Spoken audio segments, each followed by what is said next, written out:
আজ আমরা এমন এক গ্রামে যাচ্ছি যেই গ্রামের মানুষ বাঘ আর কুমিরের সাথে লড়াই করে টিকে থাকে। গ্রামের এক পাশ দিয়ে বয়ে গেছে একটি নদী, আর এক পাশে সুন্দরবনের গভীর জঙ্গল। এখানে বেঁচে থাকাটাই যেন প্রতিদিনের যুদ্ধক্ষেত্র।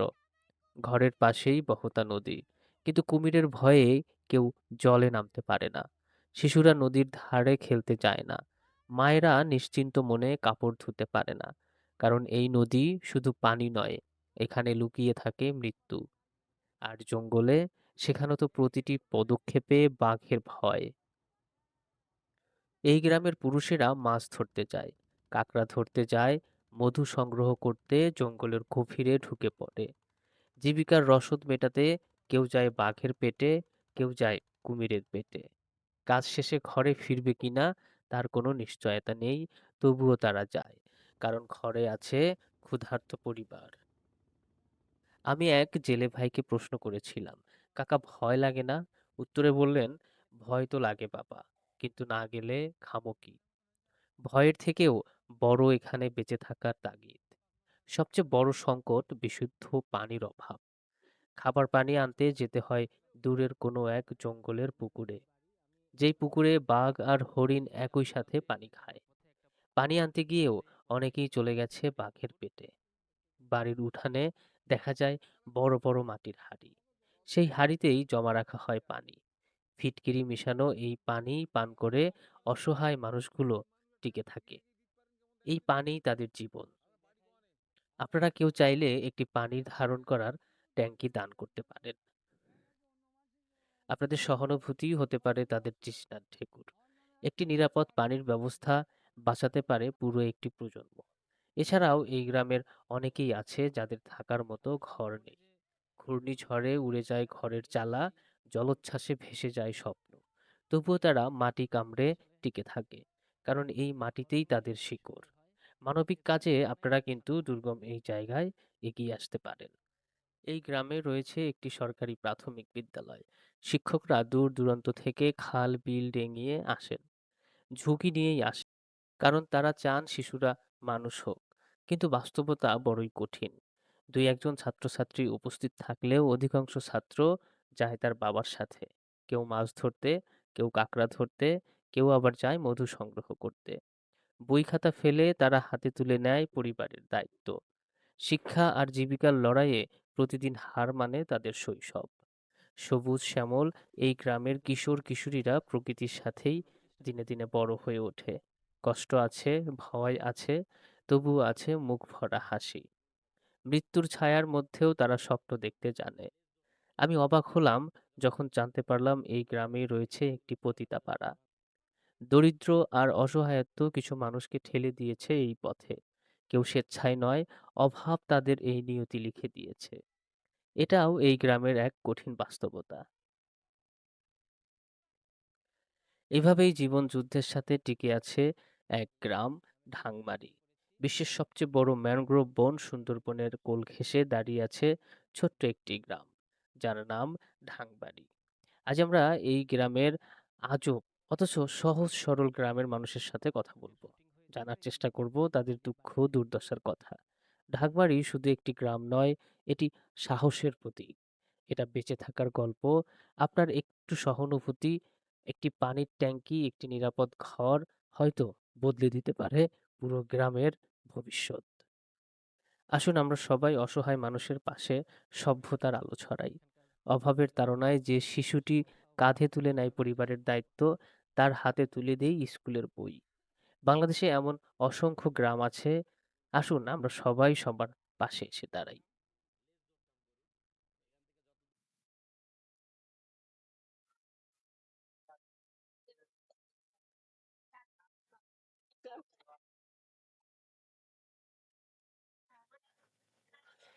সুন্দরবনের সাধারণ খেটে খাওয়া জেলে পল্লীর এই কিছু অসম্ভব সুন্দর মুহূর্তগুলো আপনাদেরকে দেখাবো। এখানকার জীবন, এখানকার ঘরবাড়ি, বৈচিত্র্য সবকিছুই আমাদের শহরের জীবনের থেকে সম্পূর্ণ আলাদা।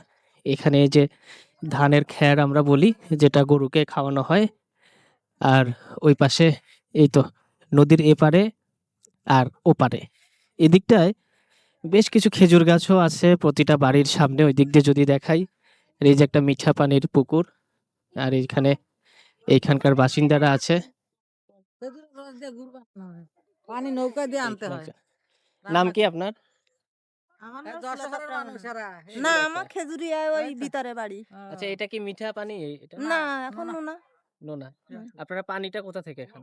ওই পানিটা ওই ভিতর থেকে আনে নৌকায় করে। নৌকে প্রতিদিন? প্রতিদিন ওই মেলা করে আনে, সপ্তাহ ২-১ মাসের পানি আনে এরকম। অনেক কষ্ট। এখানে ওনারা খাবার পানি নিয়ে আসে ওই ভেতর থেকে। এটা অনেক কষ্টের।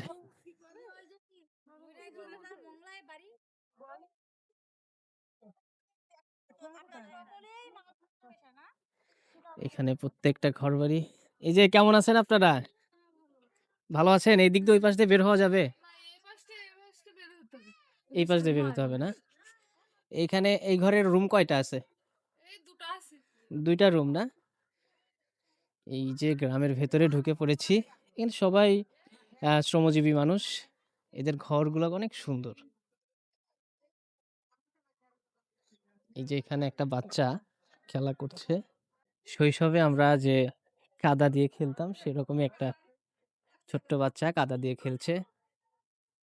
এখানে আরো একটা বাড়ি। এখানে আশেপাশে অনেক মানুষজন আছে।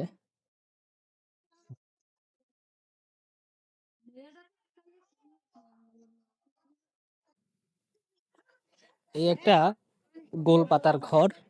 আমরা সুন্দরবনে যে গোল পাতাগুলো দেখেছিলাম, এই সেই গোল পাতার ঘর। এই যে দেখেন, আসলে গোল পাতার ঘরগুলো কিন্তু অনেক সুন্দর হয়। এর ভেতরে নাকি অনেক ঠান্ডা।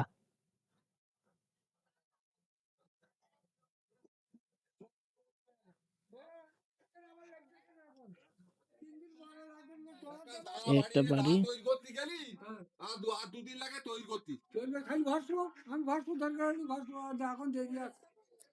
এগুলো কি ভাই এগুলোতে? খাবার জল। একটু দেখি, একটু দেখাবেন? একটু আমরা ঘুরতে আসছি আর কি, এই এলাকা ঘুরে দেখতেছি। দেখুন দেখুন অসুবিধা নেই। একটু দেখুন তো। ওই বর্ষাকালে জল ধরে, আমাকে জল দিলে খায়, আমাকে খুবই এই আর কি। এটা কি এরা খাবার গরিব খাবার মানুষ, পানি? এরা গরিব মানুষ, একটা ট্যাঙ্কি ট্যাঙ্কি দিতে পারেন কেমন দেখেন দিন আপনারা। অবশ্যই আমরা বাড়ি দেখাই। কোয়ানে আমরা আসছি ঢাকা থেকে। ঢাকা থেকে দেখেন এটা। আসলেও দেয় না, তার কারণে দেয় নাকি অন্য মানুষের নিয়ে নেয়। আমার নামে আসলো, আইলে আরেকজনে দিয়ে দেয়। আপনার নাম কি? আমার নাম প্রশান্ত কুমার রায়। এখানে আপনি কি করেন? এখানে ওই যে দিন মজুরি কাজ বাজ করি, এই খাই, খাইয়ে এই খুঁটিয়ে খায়, খাটে খুটে খাই। ওই মাছ এই টাছ ধরে এই। আপনার ঘর আচ্ছা। এটা না? হ্যাঁ, হ্যাঁ আমার হ্যাঁ ঘর এইটা। আমার ঘর ওইটা, এটা আমার ছেলের ঘর।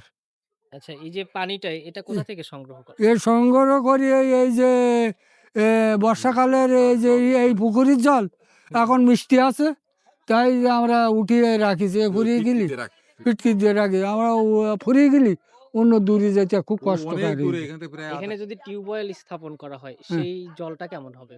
ভালো হবে? না, এখানে যদি টিউবওয়েল হলি বালি টালি যদি ওঠে তা জলটা ভালো হয়, বালি না হলে তো জল ভালো হয় না। এই এই ইয়েতে আচ্ছা। আপনারা দেখছিলেন এখানে অনেক কষ্ট করে পানি ধরে রাখতে হয় সারা বছরের হ্যাঁ, জন্য, এবং খুব কষ্ট এই করতে পানিটা হয়। যদি শেষ হয়ে যায় তখন তাদের আরো বেশি কষ্ট হয়ে যায়। কথা বলছিস ভাই। তো কাজেই আপনারা দেখছেন, যদি মনে করেন ওনাকে সাহায্য সহযোগিতা করা দরকার, তাহলে অবশ্যই আপনারা এই মানুষগুলোর জন্য, এই মানুষগুলোর পাশে এসে। আসলে অনেক ক্ষেত্রে দেখা যায় যে কেউ যদি বিকাশে টাকা পাঠায় সেই টাকাটা অন্য একজন নিয়ে যায়, দেখা যায় সঠিক মানুষটা পায় না। উনি যে নাম্বারটা বলবো, উনি আপনার কে হয়? ওই আমার ছেলে। ছেলে? ঠিক আছে, নাম্বারটা বল। 01952 পাতলা বল। আবার বলো। 01952 ওনার বিকাশ নাম্বারটি আপনারা শুনলেন। এই যে পরিমল, ওনার বিকাশে আপনারা আর্থিক লেনদেন যতটা পারেন সম্ভব ওনাকে সাহায্য সহযোগিতা করার চেষ্টা করবেন। আর বিশেষ করে আবারও একটু দেখেন ওনাদের এই যে পানি ধরার জায়গাটা দেখেন। এখানেই পানি দূর দূরান্ত থেকে পানি সংগ্রহ করে এনে রেখে দেয়। এই পানি অল্প অল্প করে যতটুকু প্রয়োজন তার থেকেও কিন্তু তারা অল্প একটু খেয়ে থাকে, যেন আগামী দিনে পানিটা থাকে। তো এই জায়গা থেকে আপনারা আপনাদের সাধ্যমতো চেষ্টা করবেন। আর এটা হচ্ছে ওনার ছেলের ঘর। এই ঘরটা কি আপনারা নিজেরাই দিয়েছেন নাকি অন্য কোনো সংস্থা থেকে দিয়েছেন? না ও নিজে নিজে খাইতে করে নিজে খেটে। আর আমার গাড়ি এই আর এই যে ওনার এই যে আমি ঘরটা এই দেখেন, ঘর থেকে ছেলে এখন অনেক তোমার যদি ছোট্ট একটা ঘর, এটা আমরা- এবং ঘরটাও কিন্তু একদম খুবই দুর্দশা। দেখেন এটা আসলে সাধারণ মানুষের থাকার মতো অবস্থা কিন্তু নেই। ভেতরে ঢুকতে হলে একেবারে অনেকটাই নিচু হয়ে ভেতরে যেতে হয়। ভেতরেও কিন্তু দেখেন তেমন কিছুই নেই একবারে। ওনাকে সাহায্য সহযোগিতা করার মতোই উনি একজন খুবই অসহায় মানুষ। এই যে এটি ওনার স্ত্রী। আপনার নাম কি? আমার নাম শিখা রায়। শিখা রায়। হ্যাঁ, এই ঘরটাতে আপনারা কিভাবে থাকেন? এই বন্যে ভেঙে গেছে নাম দিয়ে, তাই সে ঘর পায়নি আর। আচ্ছা আচ্ছা। নাম নিয়ে গেছে আমার ঘর থেকে, অন্য কেউ পেয়েছে, আমার ঘর আসেনি। আসলে এগুলো খুবই কষ্টের, দুঃখের। ওনার যা এটা কিন্তু প্রাপ্য, গোয়াডাঙ্গারি তো গ্রাম সেটা গোয়াডাঙ্গারি। সেটা আপনারা চেষ্টা করবেন যেন ওনারা সঠিক অনুদান পায়। আর আপনাদের দেখাচ্ছিলাম গোড়া ঢাংমারি ফরেস্ট রেঞ্জ থেকে, এটি খুলনা। এই যে গোলপাতার ঘর। প্রশান্ত রায় আমার স্বামী। প্রশান্ত রায়। প্রশান্ত রায়। আর আপনার নাম হচ্ছে শিখা রায়। শিখা রায়। শিখা রায়। ঠিক আছে। আমি অনিমা বাসার, আমার বিদ্যালয়ের নাম সুভদ্রা সরকারি প্রাথমিক বিদ্যালয়। আমি এই বিদ্যালয়ের ভারপ্রাপ্ত প্রধান শিক্ষক। আমার বাড়ি বুড়ির ডোবর। আমি এই স্কুলের থেকে আমার বাড়ির দূরত্ব 17 কিলোমিটার। 17 কিলোমিটার দূরের থেকে আমি আসতে আমার 1 ঘন্টারও বেশি সময় লেগে যায়। আমি বাণীসান্তা বাজারে এসে নামি, সেখান থেকে আমার 1 ঘন্টা হেঁটে এই বিদ্যালয়ে পৌঁছাতে হয়। এখানে যাতায়াত ব্যবস্থা খুব খারাপ। মানে আসতে হাঁটা ছাড়া কোনো যানবাহনের কোনো ব্যবস্থা নেই। আর বর্ষাকালে তো ট্রলার বা নৌকা যোগে আসা লাগে। এখানে টোটাল ছাত্র কতজন আছে? আমাদের এখানে ছাত্র 51 জন ছাত্রছাত্রী। তাদের মানে পড়াশোনার দিক থেকে কেমন? পড়াশোনার দিক থেকে তারা খুবই ভালো। মানে এখানে যৌনপল্লী আছে, সেখানে স্টুডেন্ট আছে। এখানের এলাকাটা তো অনেক অনুন্নত, পাশে জঙ্গল, মানে নদী ভাঙন। ওপাশে সুন্দরবন, এপারে পাশান নদী। তার ভিতরে মানে বিচ্ছিন্ন জেলে পাড়া। এখানে মানে এলাকা তেমন উন্নত না। ছেলেমেয়েরা আমাদের দেখা যাচ্ছে পড়াশোনায় যে ওরা উৎসাহী কেন? হ্যাঁ, পড়াশোনায় উৎসাহী আছে। তবে আমাদের ওদের ডেকে, ডেকে নিয়ে নিয়ে আসতে হয়। এই যে সিজনে এখন ওই পোনা পড়বে নদীতে, ওরা সবাই আরকি পোনা মারতে চলে যায়। তারপরে আমরা প বাড়ির থেকে মানে আমরা আসার পথে ওদেরকে ডেকে, ডেকে নিয়ে আসি। উৎসাহী আছে, কিন্তু এলাকার গার্জিয়ান তেমন সচেতন না। কিন্তু আমরা তাদের সাথে সবসময় বলি যে, "তোমাদের ছেলেমেয়েদের স্কুলে পাঠাও। ওদের এখন পড়ালেখার বয়স। এখন স্টুডেন্ট লাইফে যদি ওরা এভাবে নদীতে নেমে মাছ ধরে তাহলে ক্ষতি হবে।" অনেক স্টুডেন্ট আছে এরকম ফাইনাল পরীক্ষা জঙ্গলে নিয়ে গেছে। তাও মানে ক্লাস 5 এর মেয়ে। তারপরেও আমরা সেখান থেকে আবার যেয়ে কথা বলে ফিরায়ে নিয়ে এসে পরীক্ষা দিয়ে আসি। এভাবে আমাদের মানে স্কুলটা অনেক মানে জটিলতার ভিতর দিয়ে আমাদের সংগ্রাম করে চলতে হয়। দুধ যেত আমাদের। কিন্তু এগুলো সব আসলে নদী ভাঙনে বিলীন হয়ে গেছে। এই নদীটা ভেঙেছে। জি, জি। এই নদীটা আমি যতটুখানি আমার বাবা আছে উপস্থিত। বাবার কাছে শুনেছি যতটুখানি যে তারা ঢিল মারলে নদীর এপার থেকে ওপারে চলে যেত। তার মানে মানে এতটা ছোট ছিল।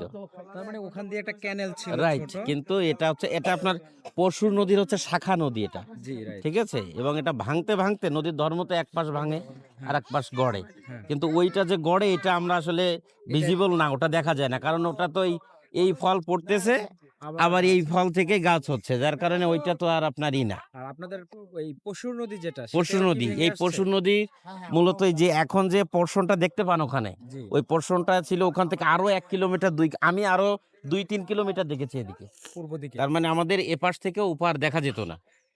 আমি কি বোঝাতে পারছি? মানে মোংলার পার কিন্তু ওইটা দেখা যাচ্ছে। হ্যাঁ। তো ওইটা দেখা যেত না। তাহলে ওই যে ওইটাকে কি বলে? ওই পোরশনটা আরো এদিকে ছিল। কিন্তু ওদিকে যেমন ভেঙেছে, এদিকেও ভেঙেছে।